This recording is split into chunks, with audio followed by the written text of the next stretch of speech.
Hello वैंक्सियंस, मेरे channel वंगजन में आप सबका एक बार फिर से स्वागत है। तो दोस्तों, स्टोरी का नेक्स्ट पार्ट शुरू करने से पहले मैं आपको बता देना चाहती हूँ कि इस स्टोरी को हम थोड़ा समराइज कर रहे हैं क्योंकि स्टोरी बहुत लंबी है और जब हम एक एफएफ लिखते हैं ना तो उस पर बहुत सारी चीज़ों पे फोकस होते हैं, साइड में बहुत सारी स्टोरीज चलती रहती है। लेकिन बेसिकली एक्सप्लेनेशन में मैं विंग और वांगजी के स्टोरी पे ही फोकस करूँगी, तो मैं इसको जल्दी से ख़त्म भी कर देना चाहती हूँ। तो मैंने स्टोरी को थोड़ा एडिट किया हुआ है। तो चलिए शुरू करते हैं स्टोरी का नेक्स्ट पार्ट। लास्ट पार्ट में हमने देखा था कि फई को याद रखने का बोलकर वांगजी हॉस्पिटल से जाने लगता है। फई उससे पूछती है कि क्या वो ब्यूटीफुल अंकल के यहाँ जा रहा है, जिस पर वो विंग की तरफ देखते हुए कहता है नहीं। जाते वक्त उसके और विंग के शोल्डर्स स्लाइटली टच होते हैं। डिसअपॉइंटमेंट केवल उसकी आंखों में नहीं बल्कि उसके टच से भी विंग साफ साफ फील कर पा रहा था। वांगजी जा चुका था और उसके जाते ही वो प्रेशर जो उसके आने से क्रिएट हुआ था खत्म हो जाता है। यूचेन विंग की तरफ देख रहा था। वो उसके पास आकर उसका हाथ पकड़ते हुए कहता है, तुम ठीक हो बुशियन? विंग, जो समहाउ अभी भी खोया सा लग रहा था, अचानक किसी के ऐसे उसका हाथ पकड़ने से प्रेजेंट में आता है और अपना हाथ अनकॉन्शियसली झटक के छुड़ा लेता है। यूचेन को थोड़ा बुरा लगता है। विंग कहता है, सॉरी, लेकिन मैं ठीक हूँ। आपको अंदर जाना चाहिए और आराम करना चाहिए। वो नर्स जो पास में ही खड़ी थी और ये सब कुछ होता हुआ देख रही थी से कहता है, नर्स, आप सर को अंदर लेके जाइए, इनके मेडिसिन का टाइम हो गया है। अब वो यूचेन पर बिना दूसरी नज़र डाले लू के पास आता है और उससे कहता है, तुम फई को लेकर बाहर मेरा इंतजार करो, मैं अभी आता हूँ। इससे पहले कि लू कुछ कह पाती, विंग वहाँ से जा चुका था। नर्स एक लंबी सांस लेकर यूचेन से, जो कि अभी भी उधर ही देख रहा था जिधर से विंग गया था, कहती है, यंग मास्टर, चलिए, आपकी मेडिसिन का टाइम हो गया है।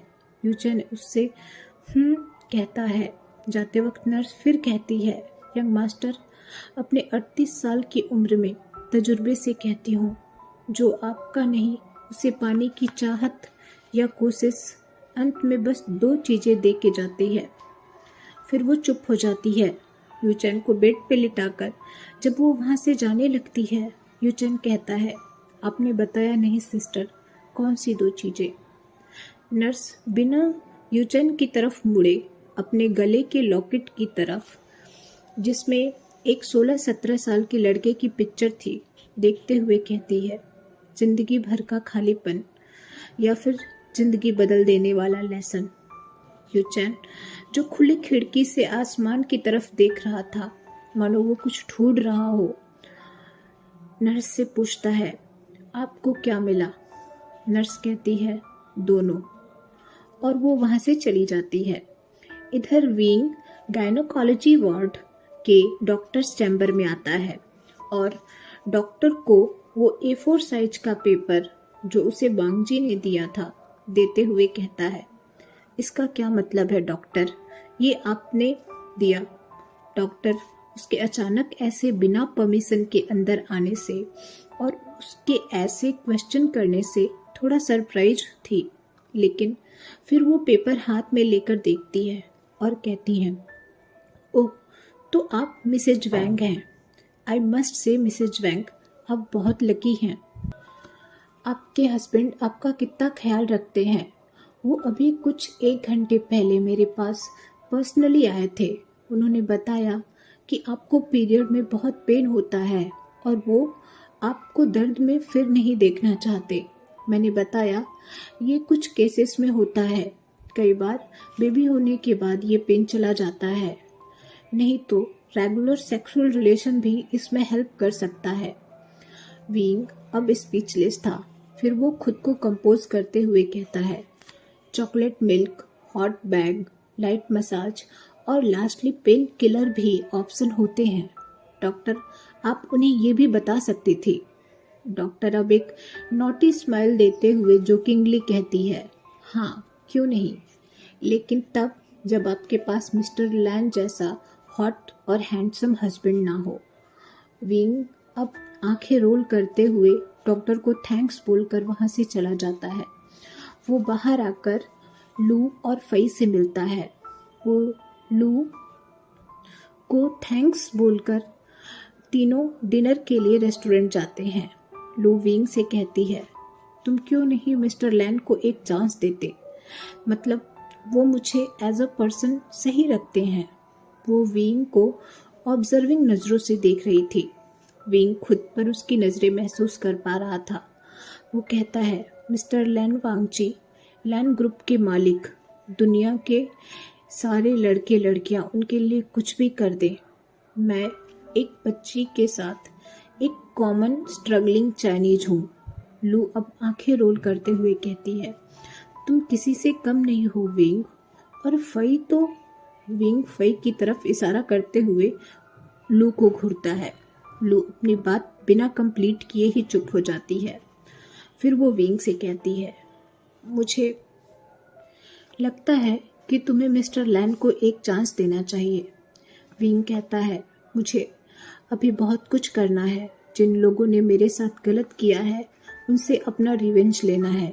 लू कहती है, तुम वापस अपने पेरेंट्स के घर जाओगे? विंग कहता है, हाँ, मैं अपनी ग्रैंड मदर के 80th बर्थडे पर जियांगकिंग जाऊंगा।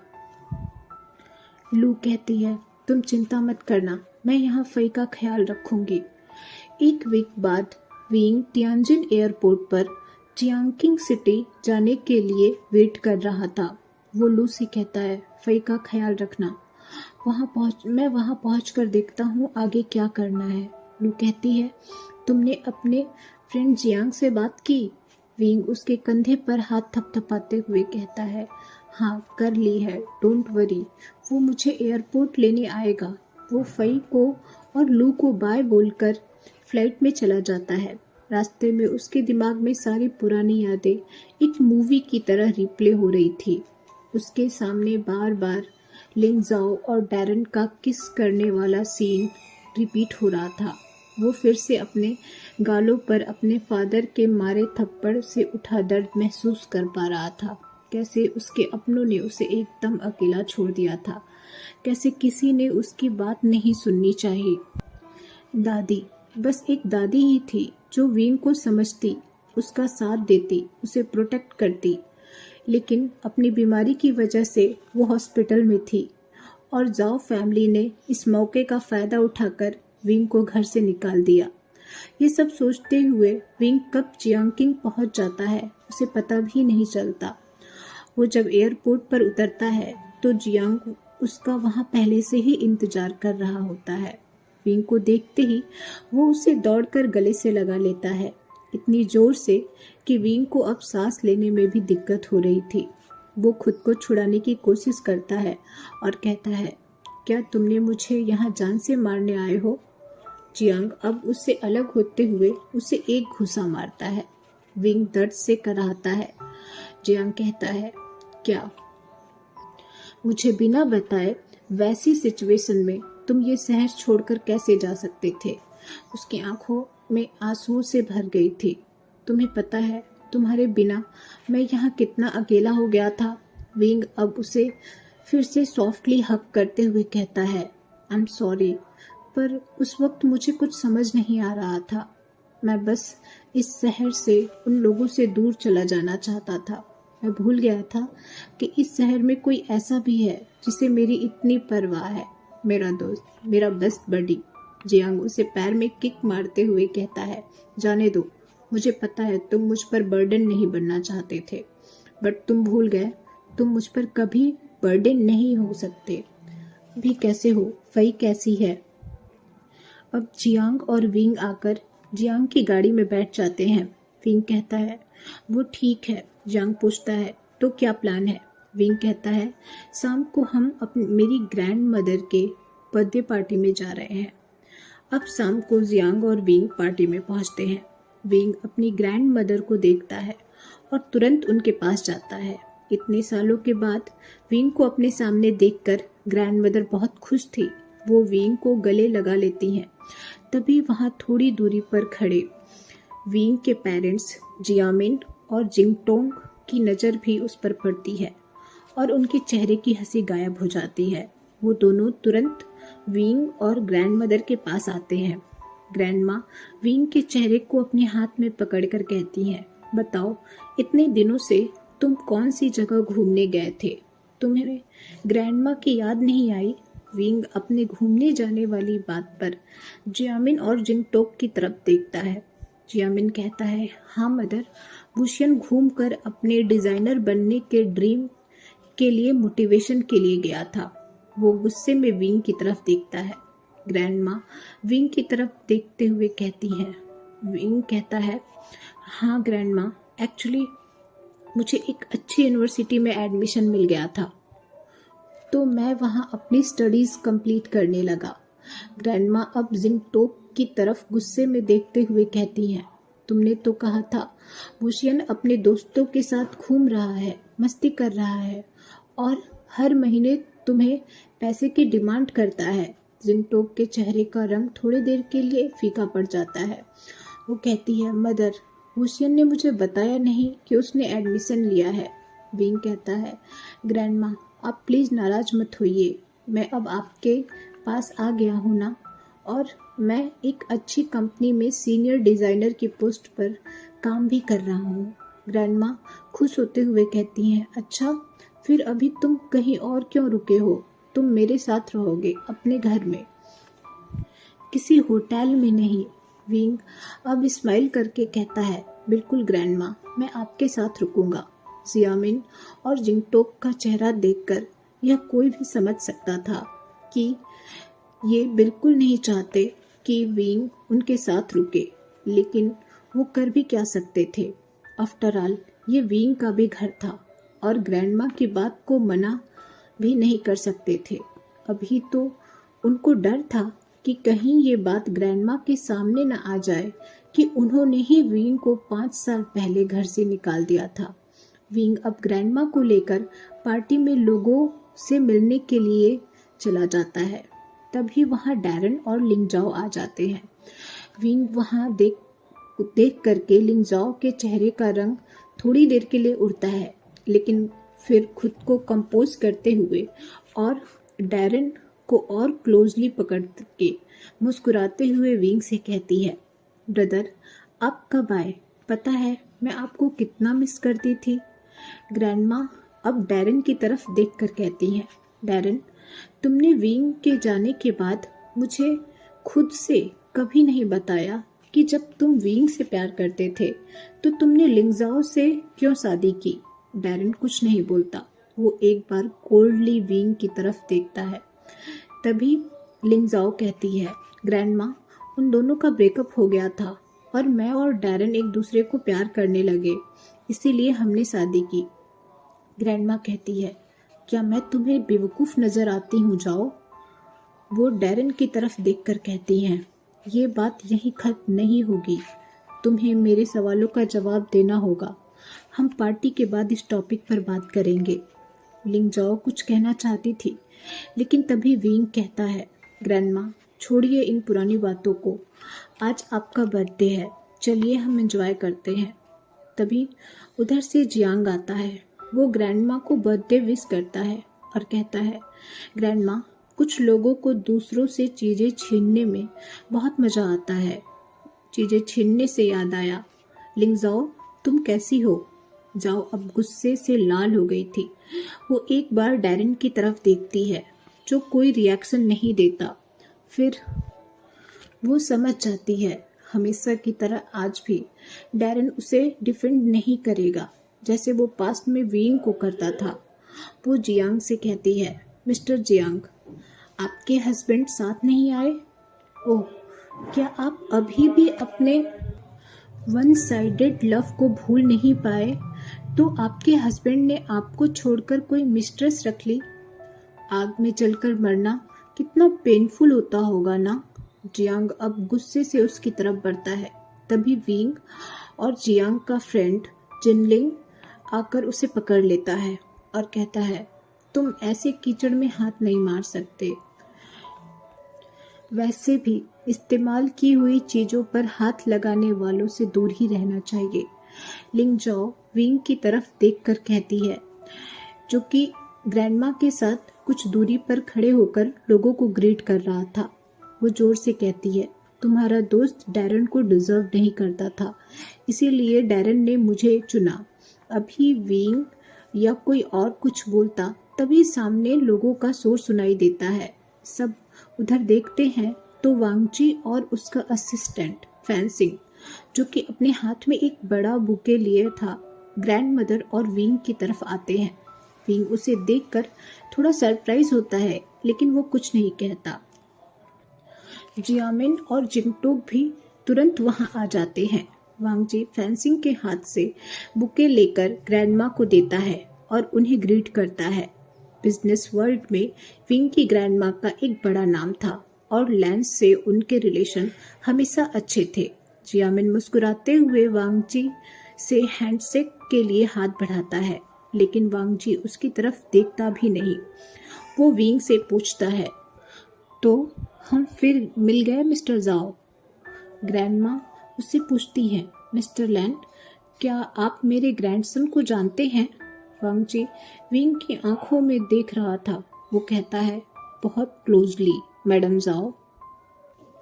ग्रैंडमा एक बार वांगची को देखती हैं तो एक बार विंग को, जो अपनी नजरें चुरा रहा था। उसका फेस रेड हो गया था। उनके चेहरे पर एक स्माइल आ जाती है। विंग बात को क्लैरिफाई करते हुए कहता है, हम बस एक बिजनेस डील में साथ काम कर रहे हैं। जिनलिंग विंग को अनकंफर्टेबल देखकर उसके थोड़ा पास आकर खड़ा हो जाता है, जैसे वो उसे वांगजी से प्रोटेक्ट कर रहा हो। वांगजी उसे एक कोल्ड इंटेंस लुक देता है। बदले में उसे भी बराबर का रिएक्शन मिलता है। जियामिन, जो साफ साफ देख रहा था कि कैसे द ग्रेट बिजनेस ग्रुप के प्रेसिडेंट को उसके यूजलेस बेटे में कुछ ज़्यादा ही इंटरेस्ट है, वो आगे बढ़कर कहता है, मिस्टर लैन, मैं आपसे माफ़ी चाहता हूँ अगर मेरा सन आप पर किसी भी तरह से बर्डन बना हो तो। वो लिंगजाओ की तरफ इशारा करते हुए कहता है, बट आपको मेरी डॉटर से मिलना चाहिए, वो आपको शिकायत का मौका नहीं देगी। वांगची अब उसकी तरफ देखकर कहता है, मिस्टर जाओ वूशियन अपनी कंपनी के यंगेस्ट सीनियर डिज़ाइनर हैं और मैंने ये प्रोजेक्ट उनकी कंपनी को इनके टैलेंट और क्रेडिट को देखकर ही दिया है। और आपको लगता है मिस्टर वूशियन टैलेंटेड नहीं है? और मुझे लगता है कि अगर आप वक्त से रिटायर होकर मिस्टर वूशियन को जाओ ग्रुप संभालने दे, तो मुझे पूरा विश्वास है वो जल्दी ही जाओ ग्रुप को जाओ एम्पायर में तब्दील कर देंगे। आफ्टर ऑल, जाओ ग्रुप में बस एक अच्छे प्रेसिडेंट की ही तो कमी है। जाओ ग्रुप के मेजर शेयर होल्डर वहां खड़े थे और सभी वांगजी की बात सुनकर विंग की तरफ एडमिरेशन वाली नजरों से देख रहे थे। उन्हें विश्वास नहीं हो रहा था कि इतने बड़े ग्रुप का प्रेसिडेंट उसकी तारीफ कर रहा है, जिसका खुद का फादर हमेशा उसकी बुराई करता है। जिनलिंग अब विंग के कंधे पर हाथ रखते हुए कहता है, मिस्टर लैंड को टैलेंटेड लोगों की परख है। वांगजी उसे घूर कर देखता है और कहता है, मुझे एटिकेट भी है कि कैसे दूसरों के मेन या वुमेन से एक रेस्पेक्टफुल डिस्टेंस रखी जाए। विंग अपने कंधे से जिनलिंग का हाथ हटाते हुए कहता है, थैंक यू मिस्टर लैंड।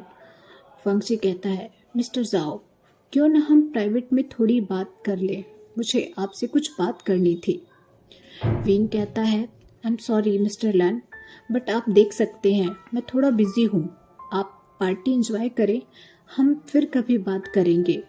वांगजी को विंग का तारीफ करना और इनडायरेक्टली उसे एक बेकार प्रेसिडेंट कहना जियामिन को बिल्कुल अच्छा नहीं लगता, लेकिन वो कर भी क्या सकता था। वो खड़ा भी तो लैंड ग्रुप के प्रेसिडेंट के सामने था। दोस्तों, आज का ये पार्ट मैं यही ख़त्म करती हूँ। नेक्स्ट पार्ट मैं जल्दी लेकर के आऊँगी और अब मैं इसे थोड़ा जल्दी अपडेट करूँगी, क्योंकि मैं अपने नेक्स्ट FF को आपके साथ शेयर करने के लिए बहुत एक्साइटेड हूँ। Till then, please take care of yourself.